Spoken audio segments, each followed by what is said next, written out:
AI is a really brilliant way to distill a lot of information into a digestible format where I can go to our CEO or I can go to our CFO and say, here's our awareness, and then here's what people are saying about the brand. Here's brand sentiment, which is also equally important. This is AI First with Adam and Andy, the show that takes you straight to the front lines of AI innovation in business. I'm Andy Sack, and alongside my co-host, Adam Brotman, each episode we bring you candid conversations with business leaders transforming their businesses with AI. No fluff, just real talk and actionable use cases and insights for you.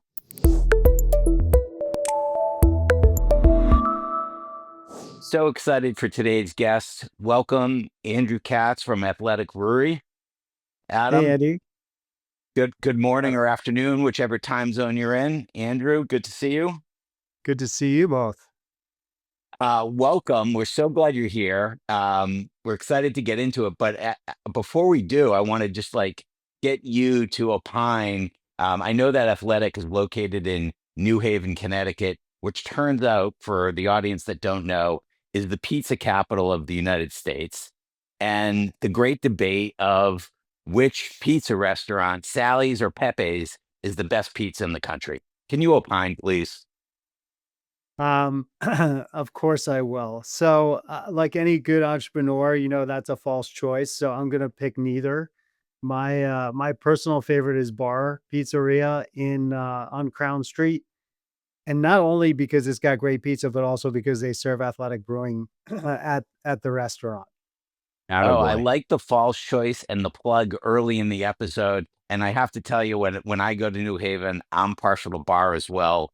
And I don't understand the great debate. So thank you for settling that. For I'm those also people, good. for those also who are debating between Pat's and Geno's steaks. I'm also a Jim's guy because I'm a Philly guy originally.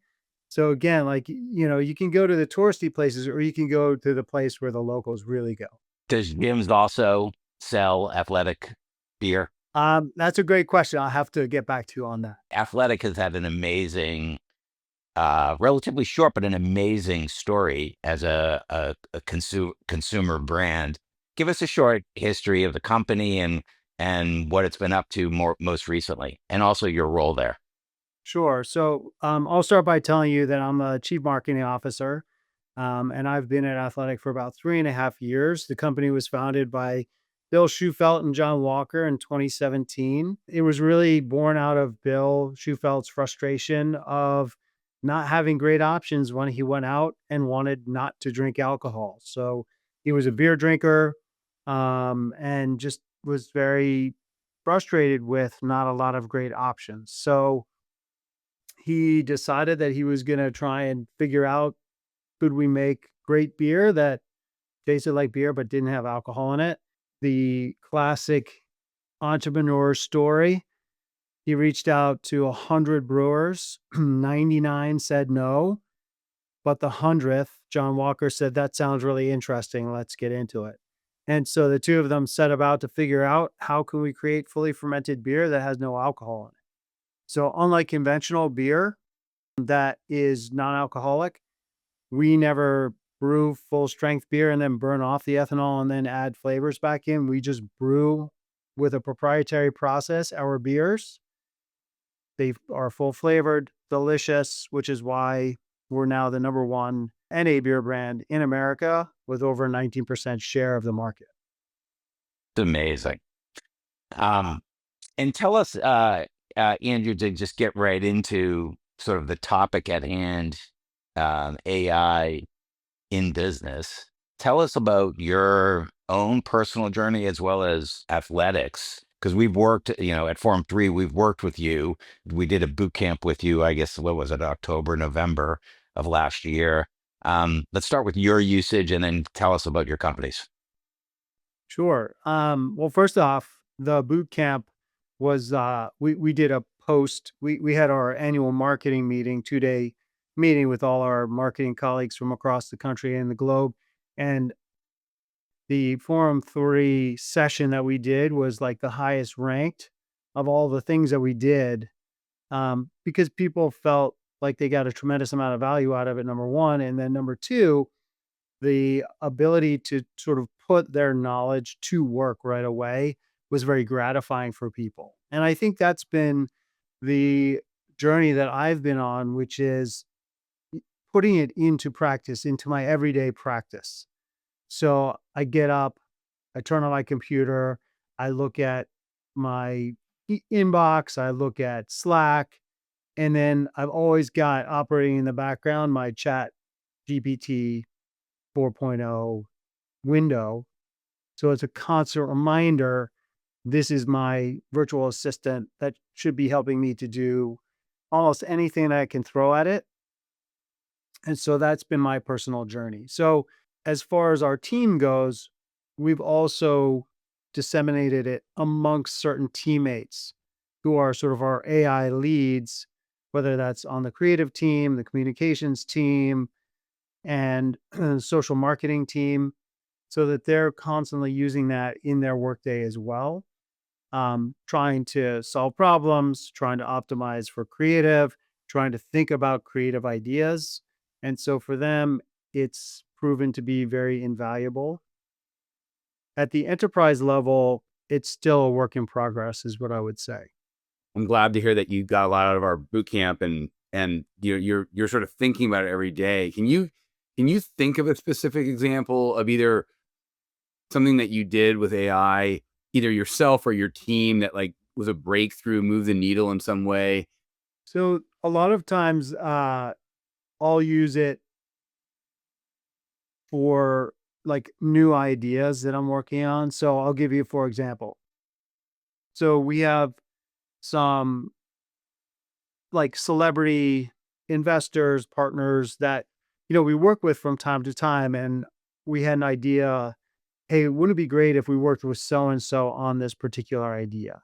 And so right away, I went to ChatGPT to kind of pull in a lot of the details of that person's life and, what kind of makes them tick, combine it with the commercial effort that we were thinking about doing, and then generated ideas about like, hey, here would be some really cool creative content to do with that person. And we turned that into a presentation, pitched it to them. So it's still work in progress, but the amount of kind of time saving that I was able to get out of that was tremendous. And the detailed insights and real kind of creative texture was phenomenal. Now, I could have given that to our agency to do, given them a brief and the whole thing. It would have taken probably a week and more to get some ideas back. And within an hour, I had all that done in a presentation format, ready to go send to, the person that we were thinking about working with. Just in that example, when you think about the productivity lift, how do you quantify it? First of all, I think it frees me from having to do multiple steps, in a process. Like I can just do one step. So what may have taken 4 or 5 steps to get something output, now it's just one step. And again, it's iterative, if as you Yep. know, right? Like the first version of what you get is probably not great. Refine it for me. Do this for me. Give me a visual. And, I think the more prompts you can give, and the more refined your thinking gets, like the better the output, right? And I do think the challenge with AI sometimes is it's sort of like Michelangelo painting the Sistine Chapel. Like at some point, somebody said, "Put the brush down. You're good," right? Because there is the desire to keep going, and oh, I can get it exponentially better. I think there are diminishing returns after a certain point. You have to say, "This is good enough," and I'm going to move on to the next thing. You had mentioned that some of your team on the broader basis of using AI, Gen AI every day is sort of a work in progress. Like, can you touch on like what are some of the challenges either you and your team have had using it at work or the broader enterprises had? Like, give us a sense of like a day in the life of like you get it, you're trying to evangelize it. Like, what are some of the challenges? So, I mean, I think even though we're working with the enterprise version of ChatGPT, I think there's still a certain reluctance to feed the machine with proprietary data. right? I think there's still a lot of unknowns about what actually stays in the four walls. There's that tension between like, what is the machine training on? And is it staying within our four walls? I think there's also the issue of like, if we're importing ideas, how many of them are truly unique or are they iterative on other well-known ideas? In other words, like how much trademark infringement could we be looking at if we're not being smart about how we're using the tool? Let's broaden out from athletic to the industry. You're in the what we would call like a CPG category.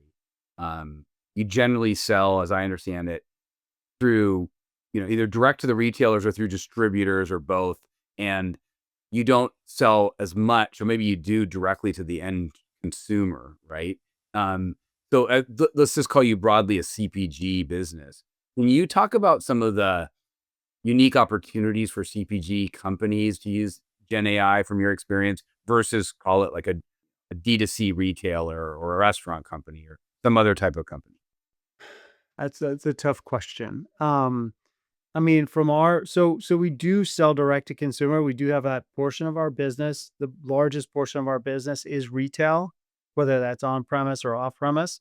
But we do have a certain amount that we sell direct to consumer. I think that there's still a wide array of applications that we're not using that would make us more efficient, that would make us smarter. I think the ability to summarize data, the ability to take lots of different inputs and synthesize is still a work in progress. I think that goes back to the tension of, is the machine training on us and then exporting any of that information? But staying at the broad level, Andrew, like educate us and our audience a little bit about CPG companies. Like you're like put it this way, I come from more of a retail background, right? I come Sure. more from the, selling lattes and sweaters directly to end consumers where like there's a lot of things that drive the business, but like one of the most important things is like the brand experience, in terms of like shopping for and buying and consuming the product. In a CPG business, what are the things that drive the CPG business? Educate us a little bit on that, and then let's relate it back to AI. I think the difference in many ways between like a retail environment and a CPG environment is the retail environment typically is either owned and operated by Starbucks or there's a franchise model like Chick-fil-A, right? And so you control those four walls really extremely well.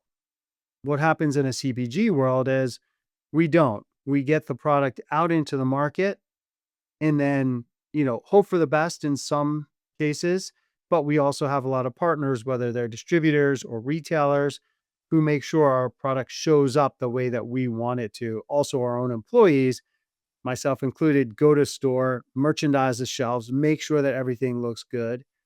So that there's a lot that, we don't control directly. Pricing, in the case of beer, we don't control, right? So that's ultimately decided upon by our distributors, right? So like the four P's of marketing, we control only about half of them in our business. I think that's really interesting. Like so what you do control, let's keep pulling the thread on this. What you do control is product, right?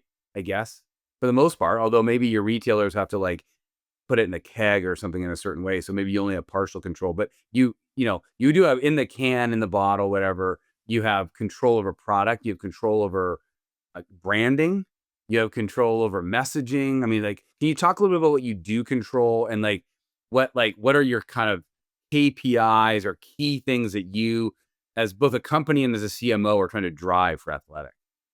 Yeah, of course. So yeah, I mean, we do. I didn't want to suggest that we don't have a lot of control. We do. I mean, we control all of the marketing we do. We control all of the product that goes to market. We control all of the quality control, which is really important for non-alcoholic beer. Um, we control what types of promotions we run, and then social media, PR, all of that is influenced by us very heavily. So that the touch points with the customer, the thing that we don't know necessarily, but we can get at is who's buying, right? Who's buying us at the point of sale? we do get at that. That data is available. So we do get panel data. We have awareness. So you asked about KPIs.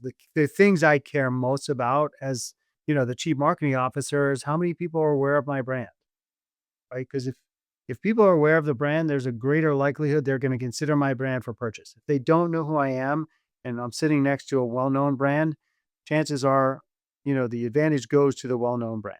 So awareness is really key for us. Consideration is really key. Am I in their consideration set? Like when they go down the beer aisle, like are they going to put us in the basket or not? And then the other thing is how quickly am I turning on the shelf at the same store, right? So you look at same store sales, right? Because that's a store that's been open for a year, so you can really measure apples to apples. So I look at in a store that we've been at for at least a year, so we're not getting incremental distribution. How quickly is that product turning? Is it turning faster than it did the year prior? So you do have a version of comp store sales. Yeah. Yeah. Actually fascinating. I didn't know that as a CPG company that you look at that. Now let's turn it back to AI for just a second. So Sure. you just mentioned product brand awareness, consideration. How, in your mind, can you or others use AI to help you with that? And a second part of that question is, how is consumer behavior changing of the people you're measuring by AI? And is that even in your mind? Okay, but bring it back to AI. Those things that either you can use AI for, or that you wonder if like the behavior of consumers is changing because of AI. Let me start by saying like a lot of the third party software that we use is also deploying AI, right? So we use something called media mix marketing platform, right? That helps us to forecast if we have X amount of revenue to hit, and we can work backwards. Like, what are the inputs that we need? Like, how much do we need to invest? And then we can break that down into components. Okay, I should invest in CTV. I should invest in social. I should invest in activations, right? So that's a tool that also has AI built into it. So we can ask real-time queries of the platform to help us answer those questions, right? So that's really helpful for us from a planning standpoint. We also have other software that we use that is a brand health tracker, because what I care about is how many people know about us over time, right? Because if I just look at a discrete period of time, that's not really telling me much. But if I look at longitudinal data, I can start to see here's what's changing among whom. And so that also has AI built into it as a way of summarizing some of the open-ended questions we ask consumers about the brand. And so AI is a really brilliant way to distill a lot of information into a digestible format where I can go to our CEO or I can go to our CFO and say, here's our awareness. And then here's what people are saying about the brand. Here's brand sentiment, which is also equally important. Andrew, I'm curious, if you had a magic wand at Athletic and you're looking at this year's plan, what would be the most exciting proof of concept project that you would undertake with AI at Athletic this year? Like, what do you wish you could do? I think there are a couple things. Some of it is just the opportunity cost of decisions we make, right? Because if I spend a dollar here, it's a dollar I don't have to spend somewhere else. How could I optimize that so that I'm not over investing somewhere? And in a lot of cases, this would be things like sponsorships, right? Because there's an art and a science to it. And I can't say, definitively like this option is better than this option. So how could I use AI to really help me tease out, actually, this is like the expected value of this Yep. supersedes the expected value of this. And here's why, right? Because a lot of it is like what we think, what we can get out of these deals, but ultimately it's the opportunity cost. If I make that decision, I'm no longer able to make another one. And so you see AI as being able to help you make insights into that calculation. For sure. Yeah. Hopefully, and like you Yeah. said, wave a Yeah. magic wand. Yeah. Yeah. So That's what yeah, I'm asking. Yep. Anything else? I think also from a a creative standpoint, there's just, as you all know, because we all live in it, the attention economy that we live in, where there's so much attention deficit. How can I make sure that the content, that the creative that I'm putting out into the world actually is moving the needle in a world where there's just an overload of information coming at people, Hmm. right? Because if I can't break through, if I can't connect to my audience, then it doesn't really matter that I'm spending a lot to reach Andy and Adam. Because if what I'm telling you doesn't resonate, doesn't cut through, and you're on to the next thing, then that's a missed opportunity. I mean, it's an interesting point because what you're talking about, this attention economy, particularly in the domain of content and marketing, advertising, just broadly, AI makes it worse. Meaning the amount of content and information and messages that are coming at us is growing at an exponential rate. And so yes, it should be able to help you stand out, but it's also making the problem worse. And Adam and I have talked about that as a phenomena, and that totally, I think, changes the game for CPG companies, for consumer packaged good companies trying to get into the mind of the consumer as they walk down the aisle. It's a phenomenon. Yeah. And also, I mean, look, we're not in the entertainment business, right? So we're in the conversion business. So at some level, I need to get your attention. So maybe I do need to entertain you, but then I also need to have different layers of communication that get your attention, gets you to consider, and then gets you to convert. And that's all got to be done simultaneously because I don't know exactly where and when and how I'm going to reach you. But I just know that at the end of the day, like it goes back to that awareness and consideration. If I'm not in that either of those, it's an uphill battle. Andrew, when you think about creatives, let's stay on this topic of attention economy and brand awareness. And how do you make sure that you're breaking through and to basically drive your business forward as a CMO? You're pretty up to speed now on AI in general. I know it's a fast moving space and there's been like 15 news stories in the last week that, in every week. But, generally speaking, you understand, okay, these models, these systems can help me ideate, they can help me make decisions, they can help me analyze data and situations, but they also have the ability to create images and videos and whatnot. So there's a creative, an actual literal creative, not just ideation, but literal creative. When you think about those two buckets, one bucket being help you analyze and think and reason and make decisions, kind of an intelligence part of it.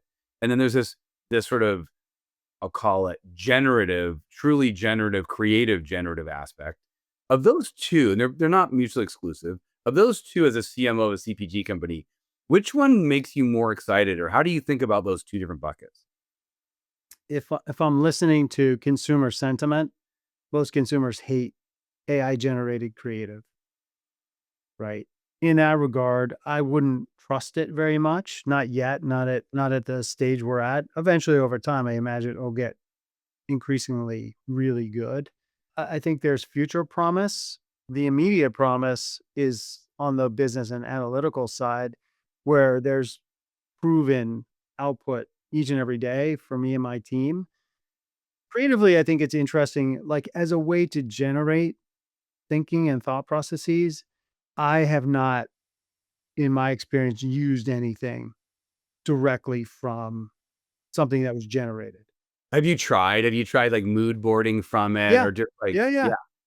Yeah, in fact, we have a sales and marketing meeting upcoming, and I'm going to talk to the marketing team about attention economy.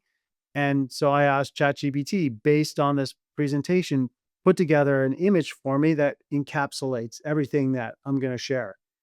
And it generated a really cool visual that's perfect for presentation purposes because it's not going anywhere. Hmm. But would I put that anywhere else? No. Right. It was interesting, right? Because I think this last holiday season, there were a number of companies that really put AI creative out there. Like Coca-Cola, like Coca-Cola, one of the biggest in the world. yeah, they put their whole Christmas campaign was all AI generated, basically, Yeah, right? and they disclose that to consumers. Well, I do think still you get credit for being creative, period, right? The more creative you can be, the better the reward.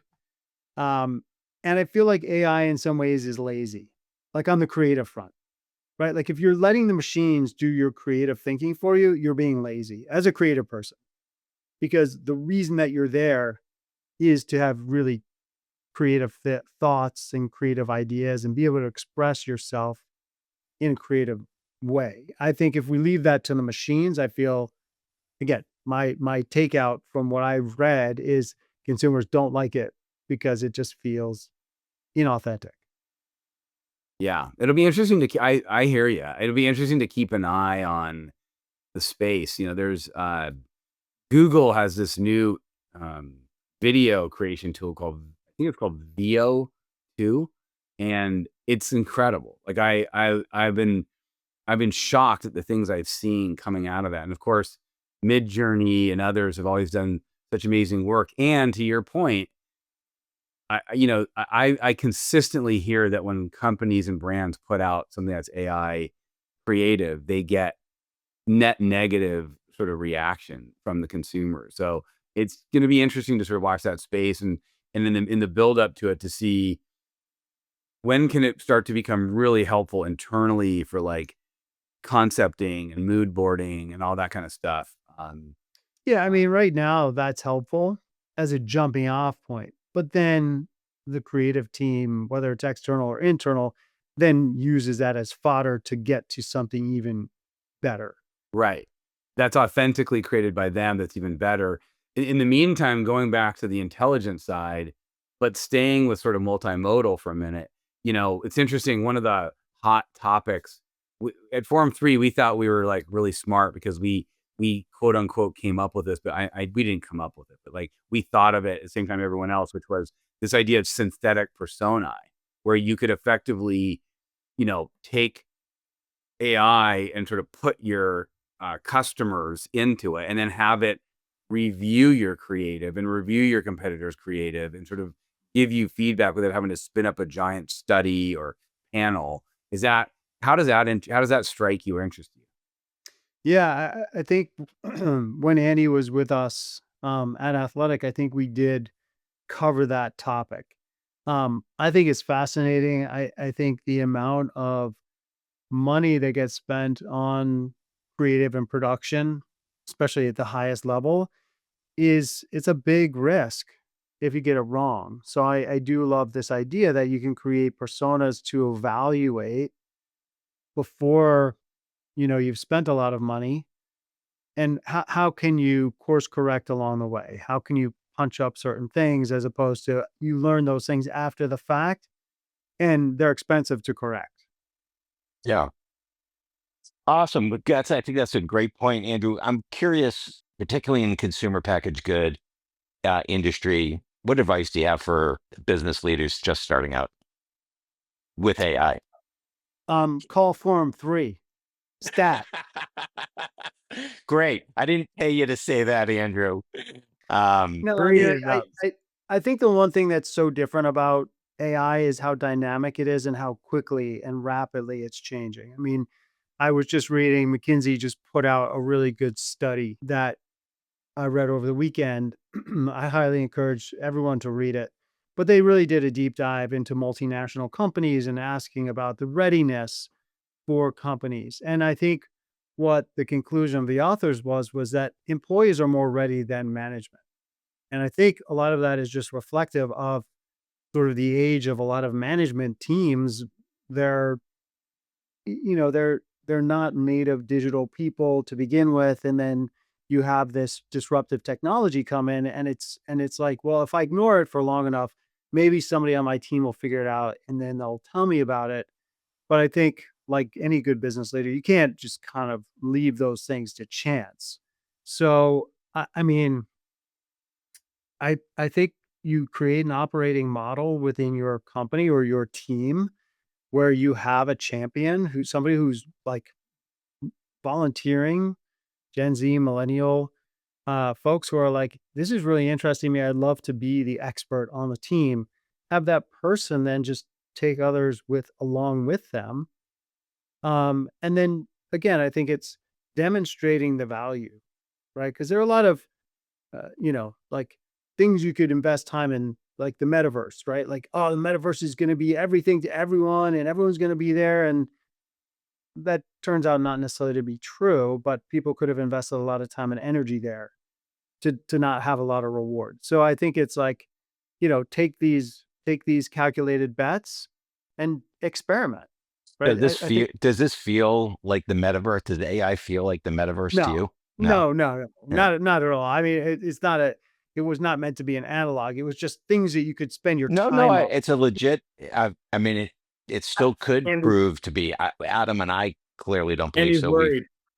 He's like, this better not be in like a metaverse. That No, I we're mean, I'm sure. saying it could be, right? Like there's, people are saying that AI is hype filled and, and yet Adam and I are of the opinion that it's underhyped, that the potential and the execution by really business leaders is, as you said, the employees are bringing it up, that the opportunity to use it for insights that you're talking about, to deal with the attention economy, the machine can do things that no one on this call can, and it's Yeah. incredible.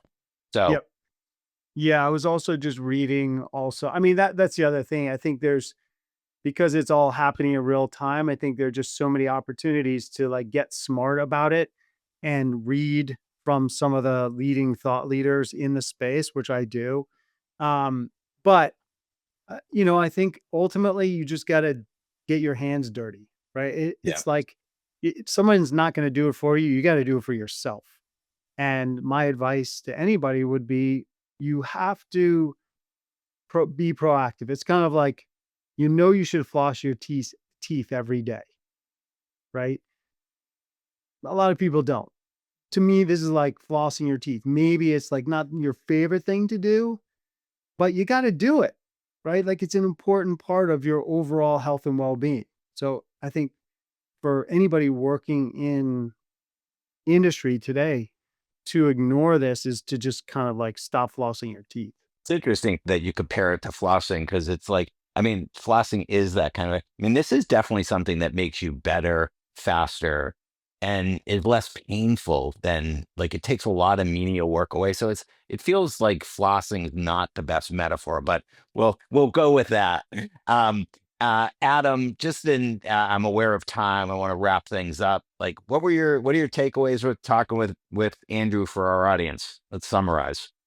Yeah, I mean, my takeaways, it was interesting hearing from you just now, Andrew, about as a CPG leader, company and a leader both, and in your role as CMO, that, you know, you are realizing the benefits of Gen AI for helping you to make decisions and get insights a little faster than you otherwise would have, maybe saving a little bit of time and money, but also perhaps discovering ideas or insights that you wouldn't have otherwise. That really, as a CPG company, what moves the needle for you is more than anything else, assuming the table stakes of your product are the best, then you've got to make sure that people know about you and that you're capturing attention and consideration, and that, you know, for you, there's a lot of opportunity to use AI for insights and analysis and to make sure that you're doing that in the smartest, most effective possible way. So that was interesting. It was also interesting to hear you as CMO talk about how the creative part of AI is interesting, but you're not ready for it to sort of drive your creative. And I thought that was a really interesting conversation from someone who's, like Andy said at the beginning, no fluff. We're talking to leaders like you, not just talking about it in a hyped up kind of general way. And then where the rubber meets the road, that was really helpful to hear from you. That sort of perspective and that sort of balance. And I also heard that it was like, flossing your teeth. So we got to work on that a little bit. And the metaverse. Yeah. Andrew, this has been a fantastic discussion. Before we wrap, where can people find more about Athletic Brewing and you? Sure. Um, we are in all 50 states. We are at Whole Foods, Walmart, Target. We have an incredible website where you can get 50 different styles of our beer that are only available online, which is really exciting at athleticbrewing.com. And I wanted to leave you with a quote that I thought was really good about kind of wrapping up the conversation. And it's from somebody way smarter than me, Albert Einstein, who said, "Learn from yesterday, live for today, hope for tomorrow." And I just think that's kind of like really good sentiment around Gen AI. And I think he knew a thing about a thing or two. He did know a thing or two about a thing or two. Andrew, thank you so much. Well, that was a great discussion with Andrew from Athletic Brewing. What did you think, Adam? Kudos to Andrew and the whole athletic team. I mean, what a great story of how they are the number one sort of market share of non-alcoholic beer, I think, in the country. And so that's kudos to him and them. I love the shout out to Forum 3. He loved our boot camp. That was great. And I thought, in all seriousness, that talking to a CPG leader, we talked to so many retailers, either restaurant companies or even like Hugh from the Sounders, the kind of a form of a retailer where they have like they have customers they invite in and they have customer service and all that matters. It was interesting to talk about the whole CPG topic with Andrew and, get into sort of his journey and also what it meant to be a CPG company. I thought those were the two topics that were most interesting. Yeah, so just to put a fine point on it so that our audience can follow along, I think the two things we want to talk about is this state of executives and interacting with AI and what we've seen by talking with CEOs and C-suites across all kinds of consumer companies, of which Andrew is one. And he had a bunch of comments there that I think we want to touch on. And then separately, he had specific advice or specific topics as it relates to consumer packaged goods. And I think you have some insights from your experience at Starbucks that we want to share with people. So let's dive into those two topics. The first one, I'll tee it off, which is, Andrew, I think like, as we've discussed it, Andrew is, he's taken a boot camp himself and he's put his team through at Athletic through a boot camp. And they're clearly investing in trading and sort of investing in the journey, moving along the journey of becoming AI first. But we talk about in the spectrum of executives that we see at consumer facing companies today or businesses in general, we see that there's like people that are at the very beginning of their journey, sort of in the 0 to 1. They haven't even necessarily had their own AI aha holy shit moment.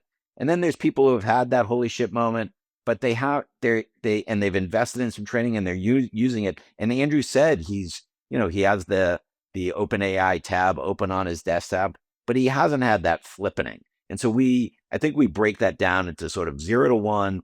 Andrew's sort of in the top 20%, I would say, in terms of people who have moved along the journey, but they haven't flipped yet, and they're not fully AI first. And I want to talk with you, Adam, about some of the things that Andrew said about the reasons that he haven't flipped and what we've seen both from Andrew, but also in the market. So that's topic one. What's really interesting is that you and I of late have really started to kind of think about consumer brand leaders as being in one of three buckets. And we reserve the right, as you always say, to change our mind about this taxonomy or whatever. But you've got leaders that are just kind of lost. They actually they misunderstand AI, Gen AI. They think of it as like something else. They think something's cute or they're scared of it or whatever. And that's all, by the way, that's like 90% or 85% of all leaders that are out there. Then you've got this other bucket that Andrew's in and some of our other clients are in, which we'll just call bucket 2, which is they're on their journey to being AI first. They've taken a boot camp. They've exhibited a growth mindset. They've got the curiosity and they've invested the time, but for whatever reason, and we'll get into the reasons, they haven't flipped into that final bucket, which we'll come back to a funny name we heard this weekend for what leaders that are AI first are. But but he's in that bucket, that second bucket, which puts him in like I don't know, the top 15, 20% of leaders on his way for sure. And yet there's some things Andrew said, and God bless him, and by the way, that are totally fair about why he's hesitant. He's AI hesitant a little bit still, Yep. even when he's on his journey. One was, geez, he was describing how his team might be nervous about, yes, we're on the enterprise version, but is it really not going to train on my chats and my documents? He also mentioned something interesting. He also said, can you really trust what it says? Like, not just from a hallucination perspective, but just in general, like, how do you know it's giving you a good answer? And then there's the third bucket of Well, he folks. said, just on that before you get to the third bucket, Yeah. he said two other things, which was, he said that using AI is like flossing. And he said that using AI for creativity is lazy. And like, all totally fair, like Yeah. depictions. And I think Andrew's comments are representative of that 15 to 20% bucket too. When I reflect on it, I think you and I don't perceive using AI as like flossing. We perceive it as like, a jet fuel pack. How dare we leave and go out into the world of executive decision making without the jet fuel pack? So it's not a task or like a daily thing that you have to do to keep your teeth clean. It's actually like, oh my God, I wouldn't leave without my cape. No, that's right. That's right. And I think that his hesitancies, not only are they understandable, They're they're common. they're factual on some level. Like, it is not 100% clear how secure all this stuff is, even though they say it is, and we believe it's secure. And we believe, look, when Google with Gemini or OpenAI with ChatGPT has terms of service that say this is what they're going to do and not do, and this is how secure it is, we believe them. We believe Google, we believe OpenAI, but that doesn't mean we're right, and it doesn't mean people who are a little bit more conservative are wrong. That's just a difference of approach. And then as far as like, is it giving you good advice? Is it hallucinating? Is it correct? Is it smart? Is it biased? Whatever.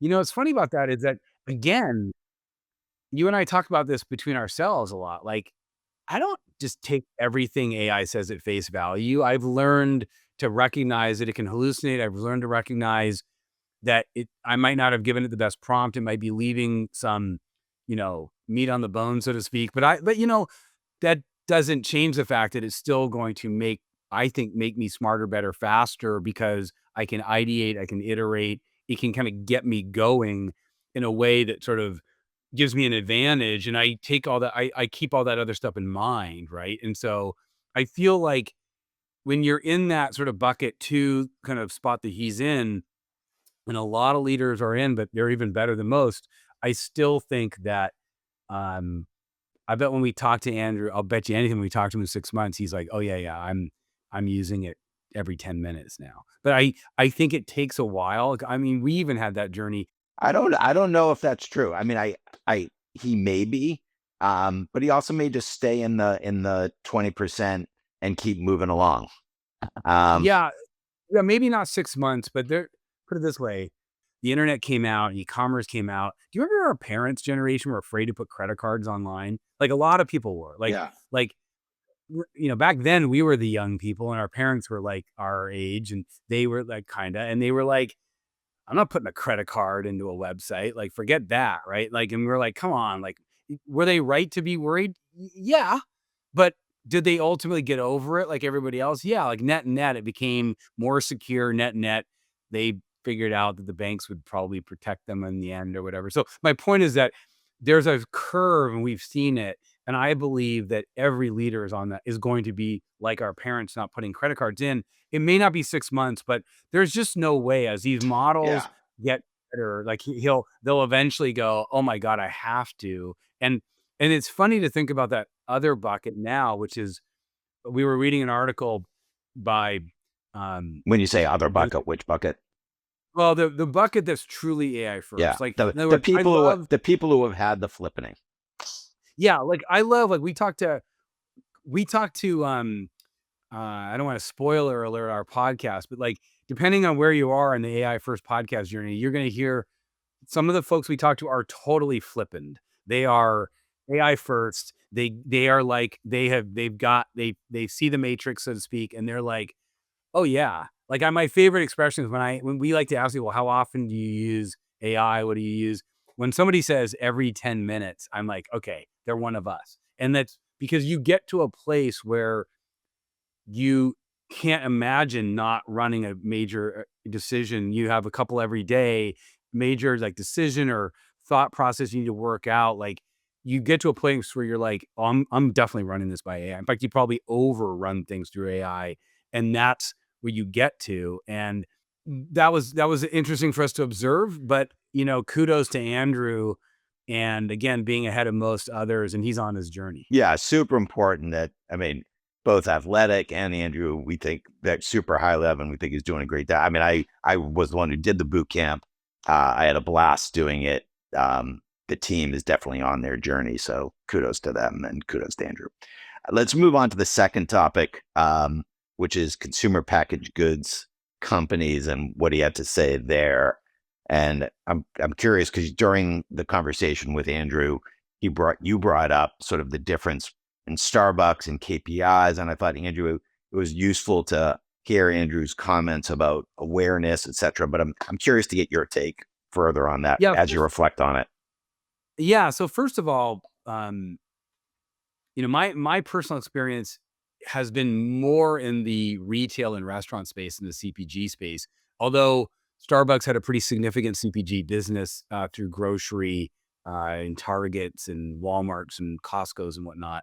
But and even J. Crew sold some, was a brand and a manufacturer and sold through Nordstrom and stuff. So I get CPG, but I'm always amazed when I hear like an Andrew on a podcast, he mentioned, oh, we look at the similar comp store sales and we look at things like that way, but they don't have a direct relationship for the most part with most of their end drinking customers. They mostly sell to these distributors or retailers who then in turn have the relationship with the customer. And so if you're a CPG company, there are two things that matter a lot. Your product has to be good, period. You can't make it up with better service necessarily because you don't control that experience. And number two, brand awareness and consideration is like everything, right? It's all about that. It's like you're not converting the end customer, the retailer is. You're not servicing and serving the end customer, the retailer is. So they're just a different business, and it's all about like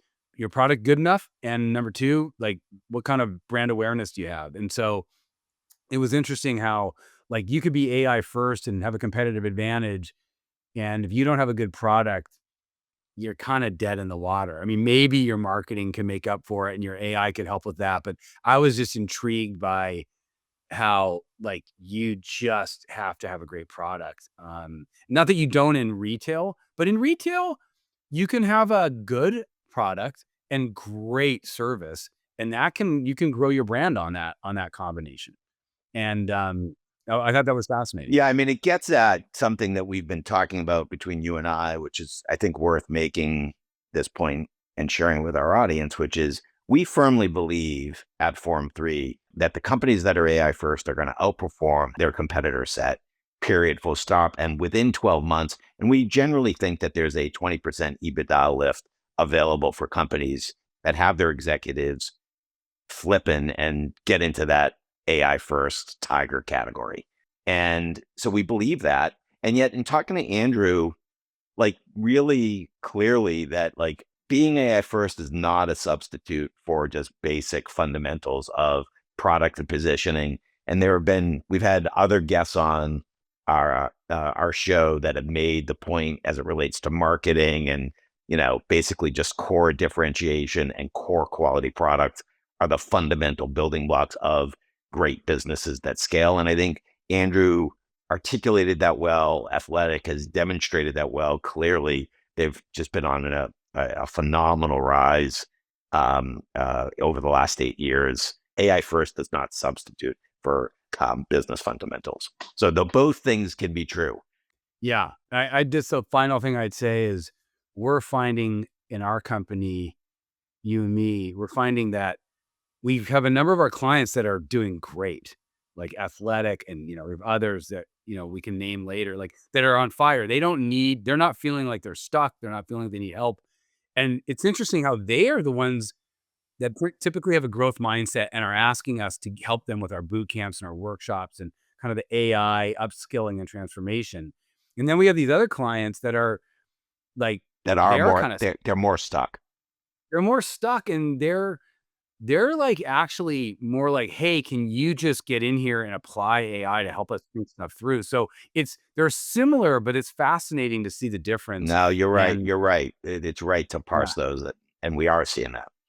yeah. Great. I think that wraps it for Athletic Brewing and Andrew Katz. Really appreciate Andrew being on the show, and look forward to continuing to work with you. Thank you all for listening to AI First with Adam and Andy. For more resources, including a PDF download, go to forum3.com.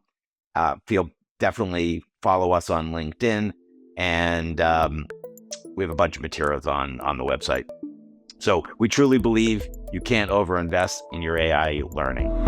Onward.